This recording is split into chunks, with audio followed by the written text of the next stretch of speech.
Hello, everyone. Welcome to Last Week in Denmark. This is season 3, episode number 4, and my name is Arun, and I am here with Katie. Katie, welcome to the show. Hi, thanks for having me. So, Katie, this is your first ever podcast with Last Week in Denmark. So, how do you feel? I am excited, deeply nervous, but I'm glad you're here. I'm glad we're doing it together. How are Yeah, you doing? I'm. I was a bit nervous as well because it's been quite some time since I actually did podcast. Especially with the last season, I wasn't sure if I would continue, but I managed to pull up my sleeve and I said I'm going to do it. So Yes. it took me some time to reconsider, but I am super excited for this season 3, and at the same time, I had a good week to be honest. So I'm actually with fresh perspectives and yeah, up for it for the conversation that we'll have in having today. So what was your opinion and thought process before signing up to this podcast? I think I really appreciate the newsletter. I think as an international, it can be very difficult or just very easy to ignore the news. Just Hmm. because it's typically all in Danish and kind of finding the information you need in English and then translating every web page, and then sometimes the translations aren't great. For example, jeans always come out as cowboy pants, which is makes everything funnier actually. So I think it's just something I really appreciated it, and then there was obviously the call for podcast hosts. And yeah, it's been really interesting so far. It's also nice we get a sneak peek into what's coming up in the upcoming newsletter. So I like that kind of being in the know. Yeah, yeah. The thing that actually excites me the most with last week in Denmark is that I think they are so consistent in covering up a lot of news from different news articles and making it um, every week. That's a commitment to another level, which I should actually learn. And I've been following the work since the whole year, and I signed up like you signed up this year. I signed up last year, and would wanted to venture with Narcissus and his team. So I had a similar kind of experience like you had. So yeah, so good so far. Yeah, all good. Should we dive into this week's episode? Yes, yes, up and running, ready. So today we will be discussing about three major topics.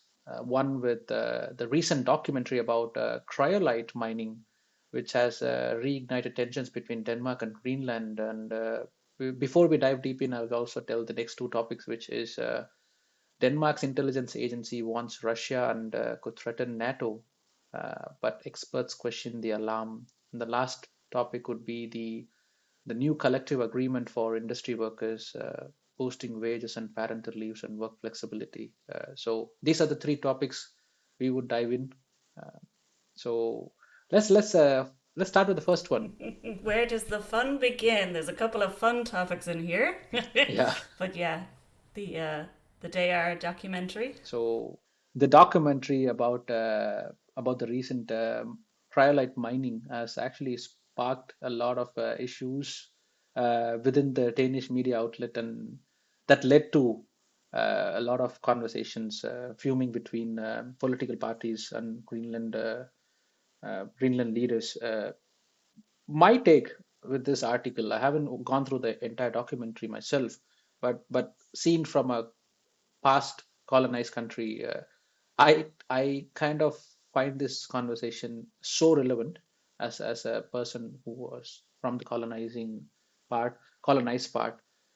My perspective is that does it really matter to talk about what happened when colonies try to use resources from their native lands, because probably the part of colonization involves these trade-offs, right? And uh, if you go back to like 200 years ago, when Britishers or the East India Company came to India, we had similar stories, quite similar to what is happening right now in Greenland.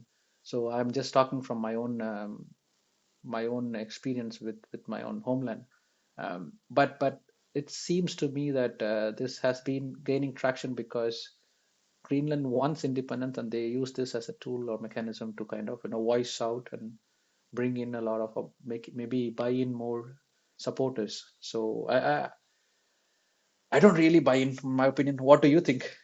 Do you know what? I think just lately, poor Greenland, they're just trying to get by. And Donald Trump is coming in from the left trying to buy them. Mm-hmm. And then someone makes a documentary about Cryolite, which honestly I had never heard of until I got this email that this is what was coming up today.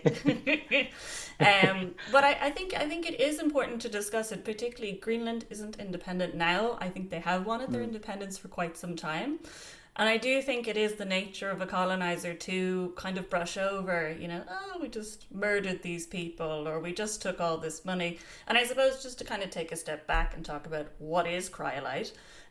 So it is something that has been very critical in history. Basically, aluminium was something that was very, very difficult to use, and cryolite made it very easy and very cheap to make things out of it, which became super duper critical in World War II when making planes, which was, kind of the critical change when we got into World War II.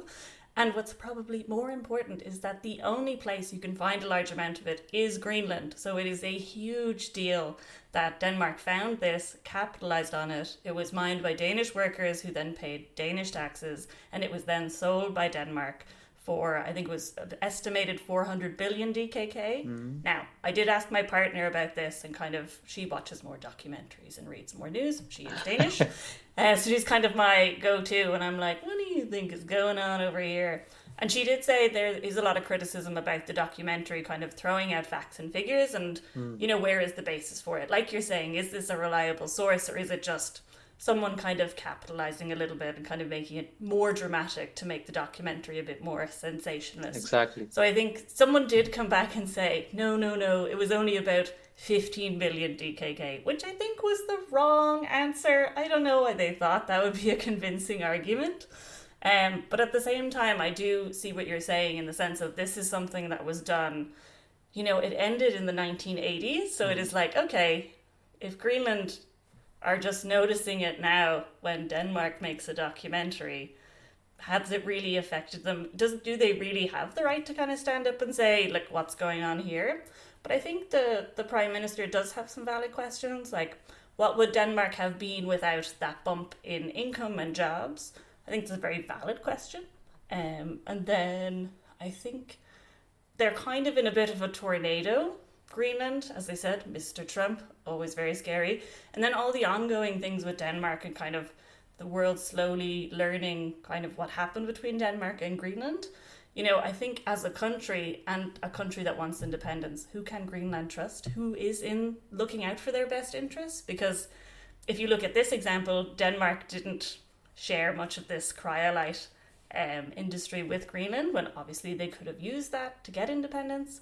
But then you have Donald Trump, who I don't think cares about anybody but himself and his own hair. So where do they look to for support, So at the end of the day, I'm just like, oh, Greenland.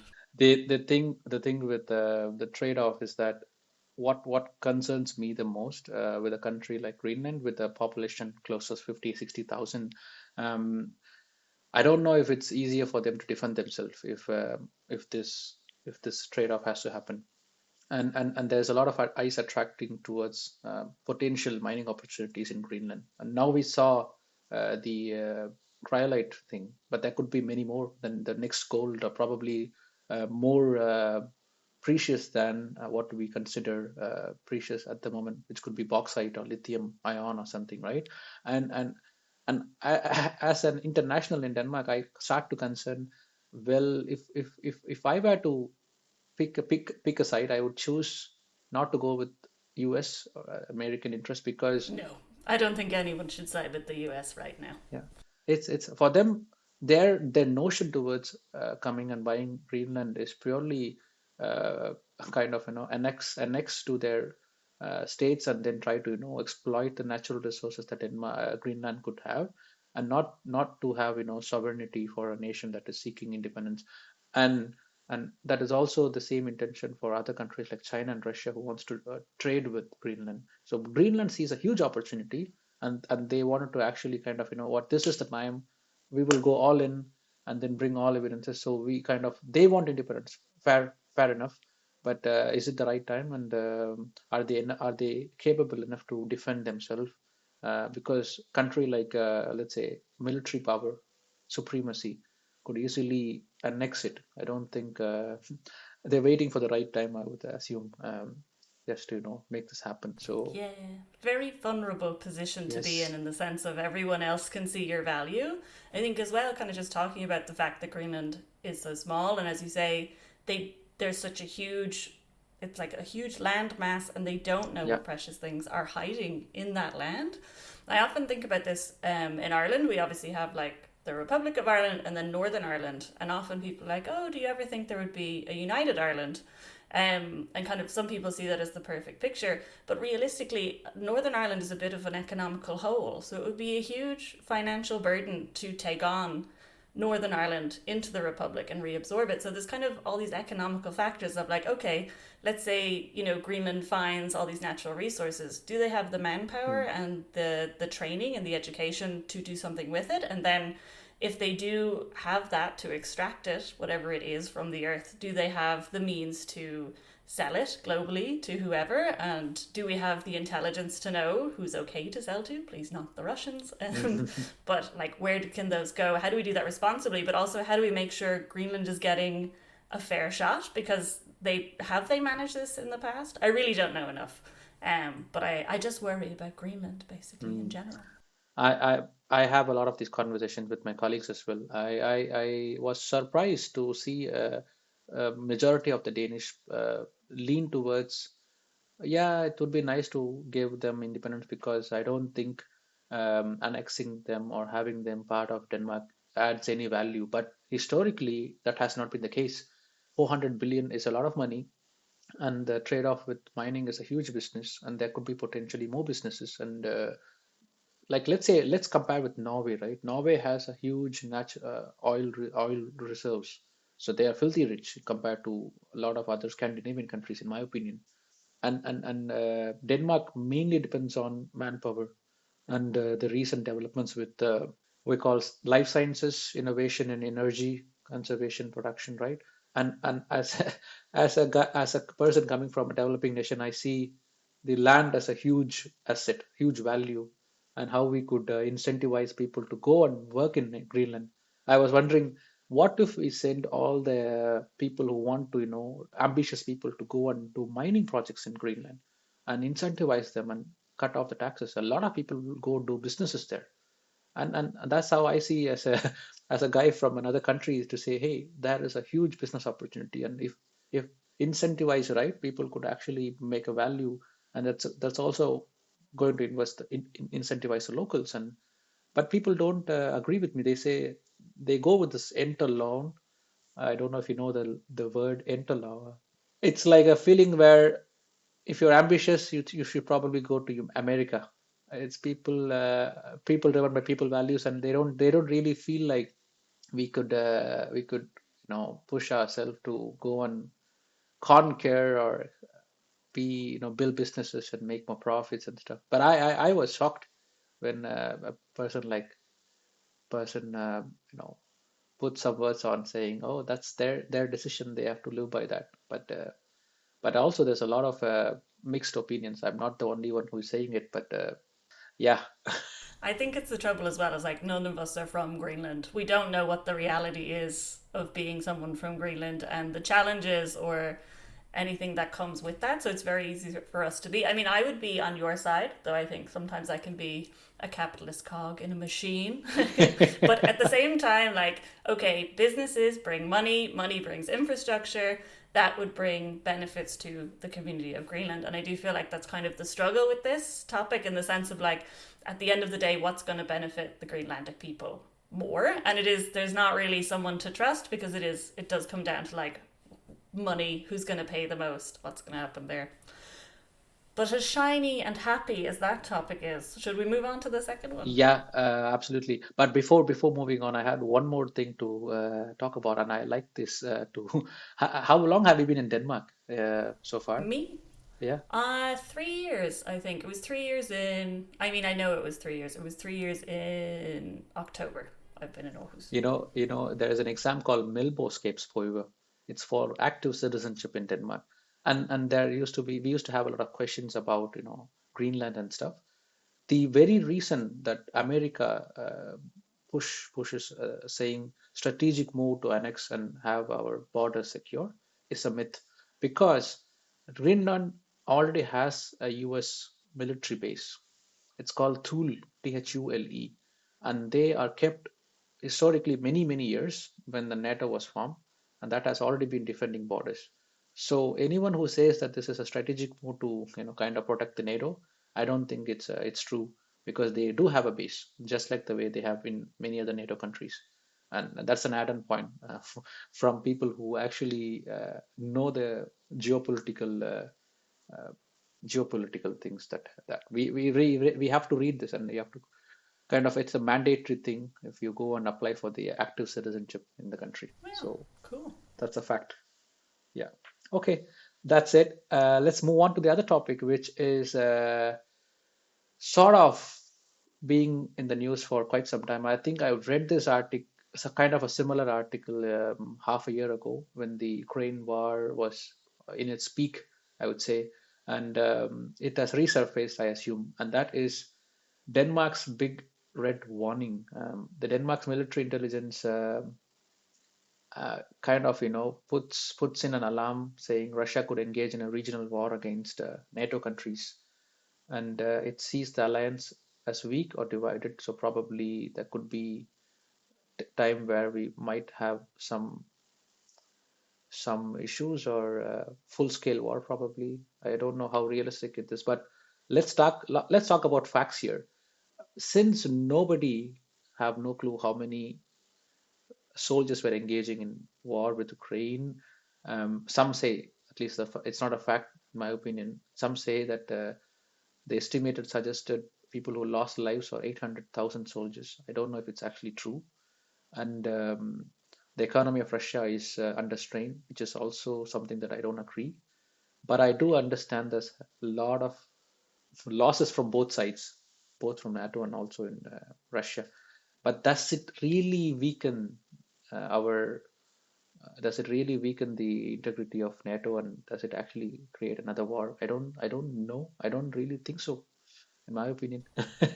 What What do you think? Yeah, I think same as you. It was kind of going through the article and expecting to see lots of scary facts and reasons why I should be afraid. So I think it was Denmark's intelligence agency warns Russia could threaten NATO within 6 months, but experts question alarm. And I think that sentence alone made me kind of be like, well, who are the experts? If one expert is saying this is going to happen, the other one being like, nah, chill, it's not a big deal, don't worry. I'm like, who? I know which one I would rather listen to, but really, I think, as you say, like in terms of there's a lot of we estimate this or we think this is happening in Russia. It's like we have no idea what's going on. Russia is a black box at the moment. So it is this kind of, what is the point of this article is almost what I would say. And I think it is interesting to kind of be like, well, Denmark's intelligence agency says this. And it is quite a stark warning. It's kind of, we could be in a full-scale war in Europe in 5 years if the US doesn't intervene. And obviously everyone's afraid of the US, as it's come up several times, even though we haven't been talking that long. But it's obviously the hot topic at the moment. So, you read that and you're like, oh, okay, something terrible is going to happen. But then defense analysts are like, right, listen, if that's going to happen, these three things need to happen as well, which is Europe stops investing in defence, which I feel like every second article in the news, anywhere that you read, is different European countries investing in defence. I think there was even something recently that we might have to work more so we get more war taxes. So, I don't see that happening ever, particularly with everyone so afraid of everything. And then the idea that NATO is going to fall apart, it's like, okay, it's not going to fall apart overnight, maybe over a longer period of... Is it? Yeah, it's kind of like this took a long time to build up. I'm sure no one's just like, God, will we stop? Who would bother? And then the other thing was the US stays on the sidelines. And while the US is quite unpredictable right now, I feel like Donald Trump will find several other things he needs to do that are quite ridiculous that will take his attention away. So it is, these three major things need to happen for us to kind of consider that Russia's going to escalate things so much so that we'll have a full-scale war in 5 years. So I think it's a little bit like, why is this article here? Why are they trying to scare us? Are they trying to inform us? Is it to make sure we don't get complacent? Because I am definitely very happy to ignore everything about the idea of an impending war. But at the same time, I'm reading this and I'm like, what do I do with this information? But also, if there is an impending war, what can I, as an individual human being who has to get up on Monday and go to work and type at my little desk and answer my little emails, like, what am I meant to do with this information? So I think it poses the question, why do we have these warnings? Like, I have some water in my basement. Should I get more? Will that make me feel better about war? I don't think so. It's just amplifying the public's fear. And the thing that I could raise some awareness about is the thing is NATO is never going to fall apart if the moment, let's say, Europe stops investing in defense, right? I don't think it will directly conflict the NATO's alliance, because I think the concept of incentivizing, or the incentives actually have a cycle. So NATO needs influx of money, and US is a major player, so they can't just sit on the sideline and say, okay, we are not getting any investments, let's back up. I don't think that is going to ever happen. There's a lot of private entities that are so well connected, so that is not on the cards. What could be a hypothesis here, which is also interesting, is that if one or two countries, let's say, pull out, I don't think it's going to happen, but if it happens, what if it happens? Then there's a situation that Russia could annex more borders. That is a challenge. That is a tricky part. I don't know if there could be a situation where some of the Eastern European countries could kind of potentially be like, okay, you know what, guys, I'm done. And that could be a question. There's already a lot of border dispute issues within East and the West of Europe, and this could really threaten the NATO alliances in a longer in the future. But I don't really see it happening. But that is a hypothesis or on the cards. But that still doesn't equate to the concerns that we should have right now, because of course it could affect inflation. Maybe there could be inflations in a certain degree, but like you said, it doesn't affect me. As long as I'm concerned, when I wake up on Monday morning, I'm concerned about answering my mails, like you mentioned, and then and then the weather. If it snows, I probably have to switch transport, and that's my biggest fear right now, because I have to walk a kilometer. I would love a bit of snow, though. Yeah, talking about snow, today it was actually quite snowy in the whole day in Copenhagen. Ah, And lovely. is it the same in Aarhus? How was the weather in Aarhus? It's cold. And there was like little hopeful flutterings of snow, I would say, but nothing stuck. So no winter magic just yet. Mm. But it was nice to see. I think it's been weirdly warm the last while. So I was kind of happy to have some solid cold and potential snow for a little bit. Okay, And I can work remotely, so, cool. it'll be fine. So yeah, so summarize this whole conversation. What I understand is that I think the ordinary citizens probably reading this article could be concerned. It is just basically amplifying fear of public. It doesn't actually give any awareness to educate people, and the facts and figures are not. It's all indicative purposes, right? And I don't think it's figurative. Yeah. And just to add to more points, Russia is actually getting a good deal with Asian countries. For example, they made a really good deal with Iran, China, and India, and they're making different options to kind of make it easy for them to trade. So what the media that we see or consume in Europe may be leading towards what they want Europeans to know. So we can't just take one-sided approach. Otherwise, how do you think Russia gets a lot of arms and ammunition and military firepower?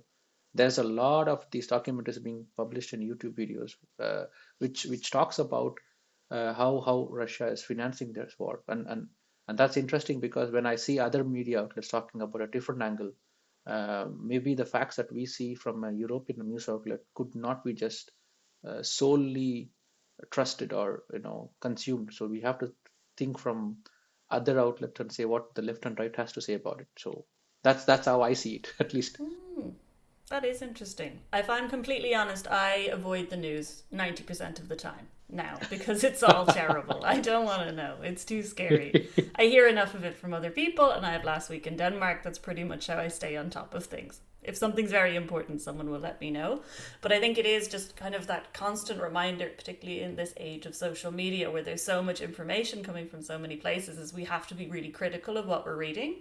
Because, like, it took us, what, 2 seconds to pick apart this article. Obviously, we did prep for the show, but Yeah. it was kind of okay, one is saying this, one is saying that. Really, what I think it is kind of going, well, Trump is the president, and that's a little scary. I think that is just the undertone of this is something could happen, but maybe it won't, and then we can move on, basically. So we'll just have to see what happens, I think. Yeah. Should we move on to the next one? Yes. So I think the last topic for today is on the new collective agreement for industry workers, and that's going to boost wages, Hmm. parental leave, and work flexibility. Some good news, finally. So this, I think this has been going on for quite some time with the trade unions, but this will basically improve the working lives of 230,000 industry workers in Denmark. So it's going to make a huge difference to a large number of people, and a positive difference, which is more important than anything in this day and age that we are in. And they've obviously been fighting for a long time for these better working conditions. So the kind of significant things, just kind of the main things, is they're going to get an increase to the minimum hourly wage and a 1% rise in the employee pension contribution. So already kind of you see an immediate uplift for everyone who's working in those kind of areas. What I really, really liked and found very interesting, but also very Denmark, was the improvements they're making to things like sick leave. So, for example, if you're a grandparent now, you can take sick leave for your grandchildren, which I think is really interesting because it recognizes a shift. Firstly, that obviously a lot of people rely on their parents to be able to help care for their children in this modern age when childcare is insanely expensive. But also, if a child is sick, people can't just drop everything because usually in a lot of households, both parents are working. So I think it's really interesting that now you can have sick days for people who are grandparents, which is really cool. And then I think there's more flexibility in terms of if you need to take longer term absences, if your child is sick for more than 2 days, things like that. And then the other thing that I thought was super interesting was expanding on the idea of what qualifies as a family. So benefits for family members has now kind of expanded that definition of what a family is to include social parents, so non-biological parents and blended families. Mm-hmm. They'll now qualify for leave. And then as well, solo parents can share leave with close family members. So if you're a single parent and you want to share it with, your mother who can help you take care of your child. So I think it's just really, really interesting to see this kind of moving forward in history to kind of go like, I think coming from Ireland, the Catholicism runs very, very deep through our society, even though we are progressing in different ways. But I think it's really interesting to see kind of these things coming in to say, like, the nuclear family is not the only family anymore, and making sure that everybody benefits and gets the benefits that they're due. Particularly, we have declining birth rates and a lot of reasons for people maybe to consider not having children. So making sure that there are things in place to make sure that the child can be taken care of can only benefit everybody involved, I think. I think sounds very Indian actually. Especially the grandchild support days, I assume, because I haven't read the whole article, but the way you said, I think it reminds me of if I have to be in India situation, in an Indian situation, I probably think if we have to like consider moving back to India, I would go for my parents, obviously. And I think it's very non-Danish because I know the first thing that I saw as a huge cultural difference is people are very nuclear and very autonomous, and they're independent. And I started to see how then the relationship between the parents and grandparents are, or grandchildrens are. And seeing this article, I feel like so the government is actually kind of considering to, it's not an enforcement, but it's like considering that there are benefits to support these. I'm deeply with my family, right, and I call them every day, and I'm so close to my family, Oh, that's even though I lovely. come from a far away distance. But I don't see that in Denmark. of course they have parents, but they are super, I would say, nuclear. How does it sound for you looking at these articles?